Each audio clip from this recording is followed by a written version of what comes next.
জয়পুরহাট সদরের নিচু জমিতে সারা বছর পানি জমে থাকায় তেমন কোনো ফসলের চাষ হয় না। এই জমিগুলোই কাজে লাগিয়েছেন অর্ধ শতাধিক কৃষক।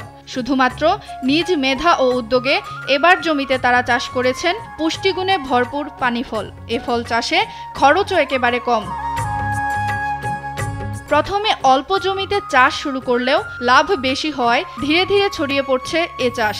কৃষকরা জানায় ৩ মাসের এ ফসল বিঘা প্রতি জমিতে ৫ থেকে ৭ হাজার টাকা খরচ করে বিক্রি হচ্ছে ৪০,০০০ টাকা পর্যন্ত। এখানে প্রতিদিন ২০ থেকে ২৫ মণ আমদানি হয়, বিক্রি হয়, ব্যাপকভাবে বিক্রি হয়। ৩ মাসের ফসল বিঘা প্রতি প্রায় ২৫ থেকে ৩০ মণ ৪০ মণ পর্যন্ত হয়। এখানে টাটকা পানি ফল পাই আমরা, মাঝে মাঝে আমরা এখান থেকে নিয়ে যাই। অবশ্য আমাদের শরীরের জন্য অনেক উপকার। যাওয়ার সময় এখানে টাটকা পাই বিদায় এখান থেকে আমরা এটা পানি ফলটা কিনে নিয়ে বাসায় যাই।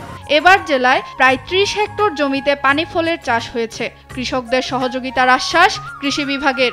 অনেক কৃষক ভাই এটাকে শৌখিন পর্যায়ে আগে যারা করতে এখন তারা বাণিজ্যিকভাবে করতেছে এবং মোটামুটি লাভজনক ফসল। এটা ফলটা বেশ পুষ্টিকর এবং বিভিন্ন খনিজ পদার্থ সমৃদ্ধ, যার কারণে ছোট থেকে বড় সবাই এটা পছন্দ করে খায়।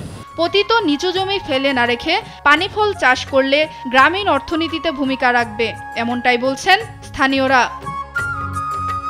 সুপ্রিয়া তৃষা, নিউজ ডেস্ক, দেশ টিভি।